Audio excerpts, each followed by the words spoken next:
Assalamualaikum warahmatullahi wabarakatuh. Oke, di materi ini kita akan membahas tentang perbedaan pajak dengan pungutan resmi lainnya. Ya, jadi selain pajak itu juga ada pungutan resmi lainnya. Nah, kita bisa lihat pungutan resmi lainnya itu biasanya berupa cukai, kemudian berupa retribusi, kemudian juga berupa bea, gitu ya. Nah, itu adalah beberapa contoh dari pungutan resmi lainnya. Nah, terus apa dong yang membedakan pajak dengan pungutan-pungutan resmi lainnya tersebut? Nah, kalau di pajak, itu iurannya itu imbalannya itu tidak langsung dari negara. Ya, jadi artinya kita membayar pajak, tapi kita tidak mendapat imbalan langsung, atau hasilnya tidak bisa kita nikmati secara langsung.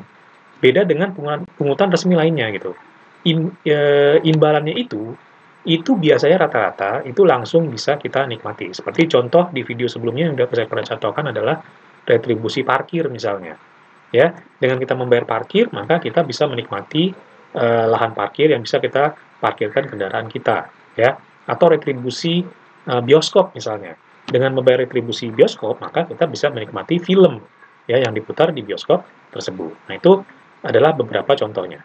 Kemudian di pajak itu iurannya itu harus atau bisa dipaksakan atau dapat dipaksakan sesuai dengan undang-undang tapi ya tidak hanya sembarang memaksa. Sedangkan di pungutan resmi lainnya itu tidak ada unsur paksaan.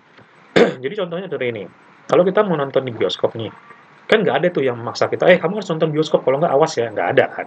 Itu semua tergantung kita mau nonton, kalau memang filmnya bagus kita nonton, nggak ya udah nggak gitu. Nah, kalau kita nonton kita bayar, tapi kalau kita nggak nonton maka kita tidak membayar retribusi nonton misalnya atau retribusi bioskop. Oke, jadi seperti itu ya. Yang pajak bisa dipaksa, sementara pungutan resmi lainnya itu tidak ada unsur paksaan. Kemudian itu berlaku untuk seluruh rakyat tanpa kecuali ya. Jadi semua rakyat yang tinggal di dalam negara Indonesia itu berlaku untuk dipungut pajaknya. Ya, tentu nanti ada kriteria-kriteria lain. Nah, gimana sih pajak itu berlakunya seperti apa? Itu ada kriteria-kriteria lainnya yang bisa kalian baca sendiri nanti di buku.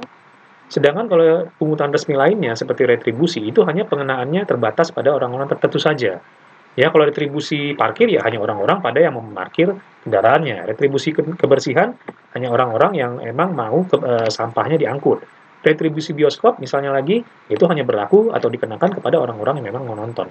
Ya, jadi itu beda ya. Pajak itu berlaku tanpa kecuali untuk semua rakyat, sedangkan kalau pungutan resmi lainnya tidak.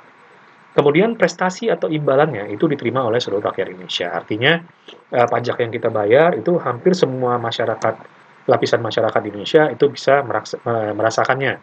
Ya, fasilitas-fasilitas umum seperti puskesmas, sekolah-sekolah negeri gitu ya, itu bisa dirasakan oleh seluruh rakyat Indonesia. Ya, walaupun mungkin pada prakteknya ada tidak semuanya berjalan lancar, tapi intinya hampir semua rakyat Indonesia dapat menerima hasil tersebut. Ya, sedangkan kalau pungutan resmi lainnya, tentu saja prestasi atau imbalannya, seperti yang saya bilang tadi, hanya diterima oleh golongan orang-orang tertentu. Oke, demikian video berikut ini. Semoga bermanfaat. Sampai ketemu di video berikutnya.